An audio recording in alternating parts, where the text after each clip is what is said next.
Hi,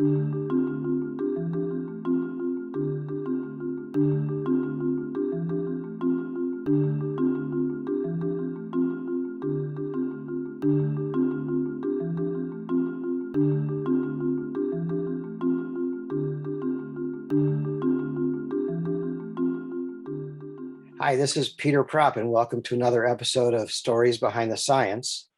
Today we have a special guest. Please tell us your name, company, and what you do. Hi, Peter, and thank you for having me. My name is Uzair Qadeer. I am the Chief Diversity Officer at Alexion Pharmaceuticals.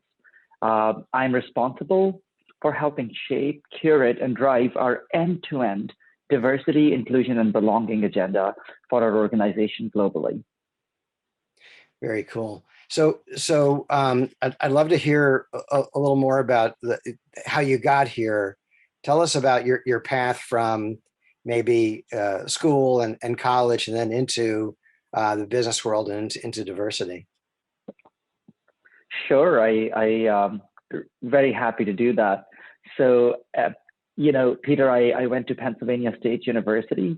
I have 2 majors, 3 minors, and a master's degree from Penn State. Wow. And they're in anything and everything, but not in HR. And that's where I sit today, right? So my background is in engineering. I have a master's degree from the business school and have another baccalaureate degree in the liberal arts with minors in history and business, as well as in product realization. My first job was literally working on a factory floor as an industrial engineer. But I realized that my true passion was with the people. So very quickly moved on from building products to building people. And throughout my career, have had a chance to work at some of the most hallmark organizations, starting in some way my career at places like Johnson & Johnson and Microsoft, then at Deloitte Consulting, and then at Bristol Myers Squibb Company, working both in the United States as well as in Italy. I then went back to Deloitte for my second stint, worked in their flagship human capital consulting practice, doing a wide array of human capital work touching diversity, equity, and inclusion, talent management, HR, as well as organizational strategies. And then came to Alexion Pharmaceuticals, where I am today. And at Alexion Pharmaceuticals, I've had multiple roles. I've played a significant part in helping drive our HR transformation, served as the head of HR Enterprise Partnership globally for our organization, before taking my current role as a Chief Diversity Officer, where I report directly into our CEO. I'm a part of our company's management team and work directly with our board of directors. And I've been very fortunate to have given a chance to build our diversity function from the ground up. And what I'm really delighted about is that we have built this function at an astounding pace, and we believe that our function is truly market leading. Excellent. So you spent a fair amount of time in the engineering and business side of the house, and then you migrated into the diversity, inclusion, and belonging area. What was there a moment where you realized that was more of your calling, or how did that transpire? It was always a red line that kind of went through my life and through my career. So throughout my life, I shared with you I shared the story of when I lived in Italy, but I have worked and lived in multiple countries. I was born in Asia, in Pakistan. We moved to Philadelphia suburbs at one point in my life and started a new life. I speak 5 languages. I have been immersed in different cultures throughout my life. When I moved to Italy, I got a chance to learn Italian as well, and build a life away from home, and build friendships for life in that country. So diversity has been a centerpiece of who I am and centerpiece of my existence. And most of my career, almost the entirety really in some ways, has been spent in human resources.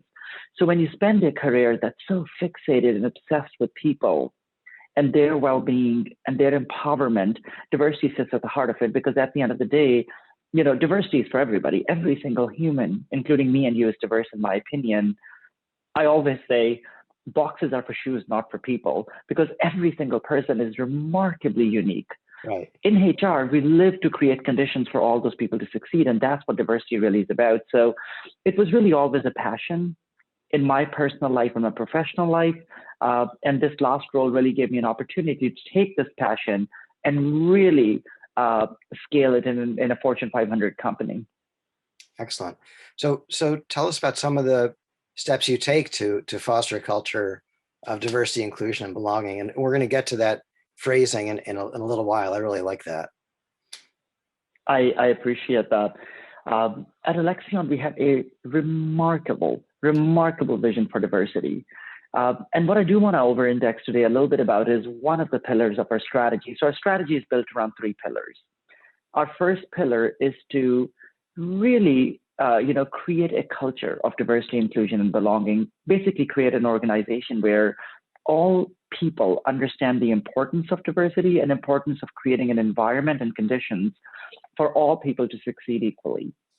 We also want to be an organization that is both a magnet as well as an incubator for diverse talent.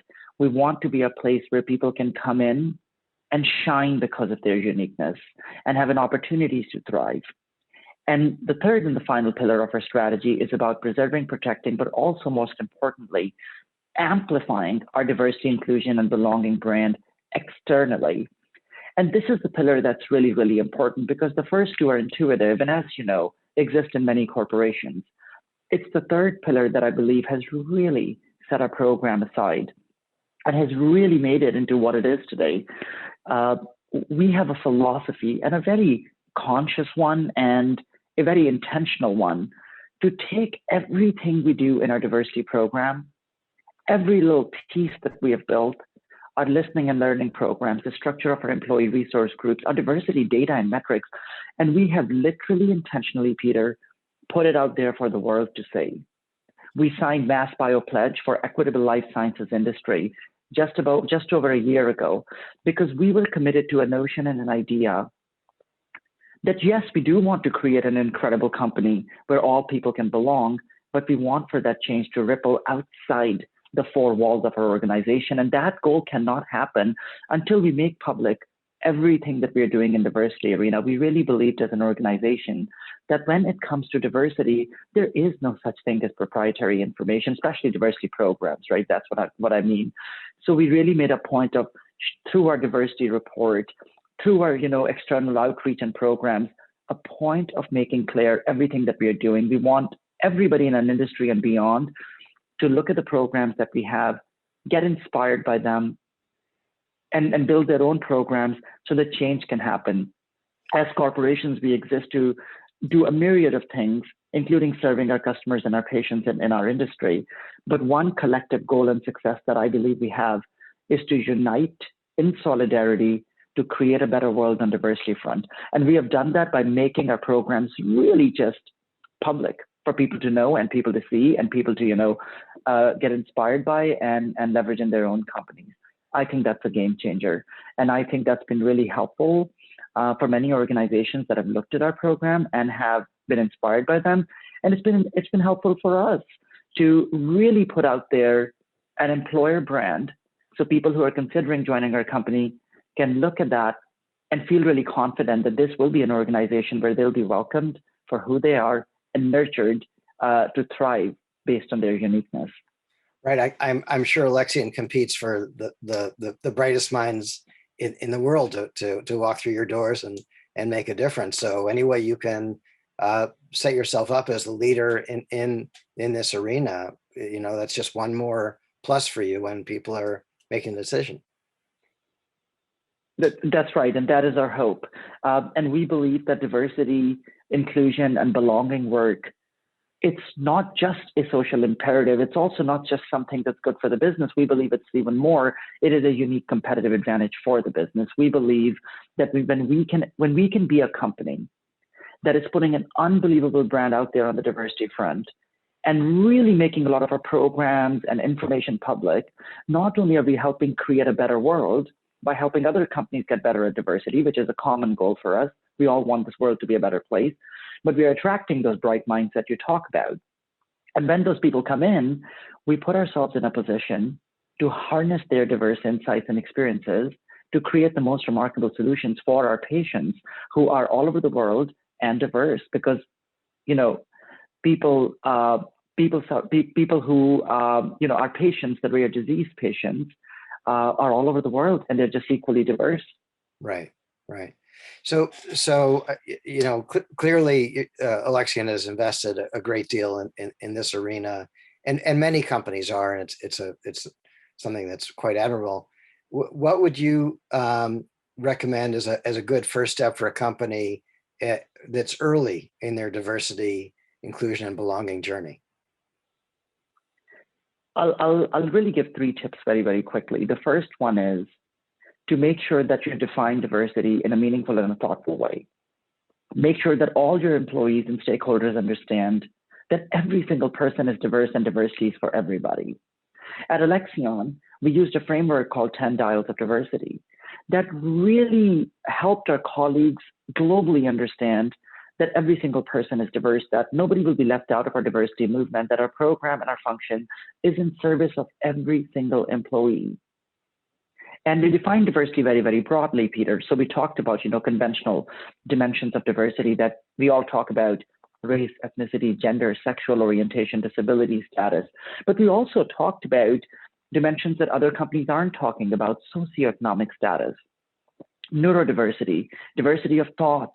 We talked about, diversity of national origin. And what that did for us was it magnetized a huge portion of our population to our diversity program. People felt included. They knew it was for everybody. Today, believe it or not, 25% of our global workforce volunteers to be a part of our diversity programs. It's a program really that's for the people, by the people, of the people, that's helping become our company a better place and driving innovation for our patients. So that's the first thing. Bring everybody into it. The second thing is, in my opinion, seek to understand. It is an imperative for diversity leaders to understand, like I said before, boxes are for shoes, not for people. Every human being is unique.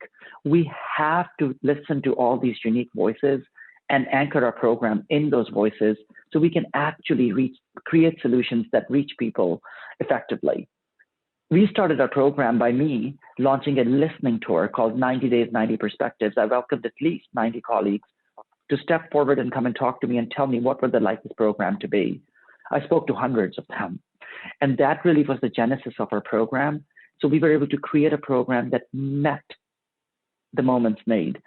And the last thing I'll say to those that are building their program is that, yes, go magnetize everybody and bring them in, listen to people and build the program for them, and link that program directly to your customer to drive innovation for the customer. But third, most importantly, don't shy away from sharing sharing components of your program with the world outside the 4 walls of your company. Go ahead, tell other companies about your listening and learning programs. Tell them about how you drive your employee resource groups. Tell them about your diversity goals, declare them out there so you can actually galvanize the world outside the 4 walls of your company and drive a greater societal change within the corporate arena. Unless we all unite in solidarity and commit to creating a better world everywhere, the change that we all aspire to see is not going to happen, or at least not going to happen at the pace at which we want to see it. Right. I also think that when a corporation talks about itself, on these sorts of initiatives, environmental initiatives, other things like that, when they make it part of their external story, it actually reinforces the way employees feel about it, because they see their brand that is on their paycheck doing something great in the New York Times, or in a Google search. So that's another way to really reinforce the values of the organization. You're absolutely right. As a HR professional that has worked in almost every pocket of HR throughout my career at a myriad of corporations, I'll tell you something I fundamentally believe. I believe that culture is a part of total compensation. I believe that the future of work and the future of workplace and the future of workforce is not about tasks and hierarchies. It's about work being done in collaborative networks. It's about purpose, possibilities, and passion. It's about deeply and intimately caring about the end customer to spur innovation on their behalf. All of that can only happen if people can have a culture that is irresistible, that keeps them in companies, that helps reinforce every single day that this is where they choose to be and want to be. And doing the types of things that you and I talked about earlier really puts that stake in the ground. It helps employees understand the uniqueness of the culture that they have in the company that they work for, and in turn, liberates them to innovate for the customer, which at the end of the day is phenomenal for a company and for the employees. It's fantastic. So I'm a marketer, by training occupation, and I'm always a fan of short and succinct definitions. But unfortunately, in this area of it's a bit of a challenge in the area of diversity. There's a lot of words, there's a lot of phrases. People get confused. And I want to read back to you a quote, and then have you comment on it. It's a quote of yours. At Alexion, we believe that diversity is having a seat at the table, inclusion is having a voice, and belonging is having that voice be heard. Our work isn't done until our employees and patients can feel a true sense of belonging. And you've especially chosen that word belonging as a core part of the three words that you guys focus on. Other companies focus on other three words. I wonder if you could speak to that. I really do love that very tight expression. I really appreciate that. Listen, belonging is of utmost importance. Let's take a step back here, Peter, together and really think about why. So I think diversity is important. I think inclusion is important. I think equity is important. I think diversity, inclusion, and equity are means to really an end, and that end is belonging. I define belonging as that moment when people feel included, all people feel included because of their uniqueness, not despite it. That's important. That's what we want to create. Now, diversity programs, inclusion programs, equity programs, they drive us towards creating that world in which all humans can feel included because of their uniqueness, not despite of it. So another way to think about it is as such. Diversity is a fact. Inclusion is an act. Belonging is a pact. And a pact requires for all people to come together and really commit to not only appreciating, adoring, but also accentuating each other's uniqueness and amplifying that to make a difference in a corporate arena and people's lives. Belonging is of utmost importance.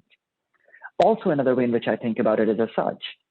I think that diversity, or definition of it, changes from a culture to another, or a geography to another, a country to another. The ways of including people or helping them feel included also change from one place to another. Sure. But there is an idea that remains universal and has forever, which is belonging. For every single human being, including me and you, we all have just one hope, which is to feel included because of our uniqueness, not despite of it, to be who we are and to be accepted for it. So belonging is powerful. It can liberate people to really focus on having an impact and innovating and driving growth for a company and its patients and customers, and not worry about things they don't have to worry about. Focusing on diversity, inclusion, and equity programs can hopefully create a world, in my opinion, that's ripe with belonging for all. Well, that's a great place to end. Uzair Qadeer, thank you so much for your time today. I really appreciate it. And thank you so much. Have a great day. Well, thank you. And thank you for having me.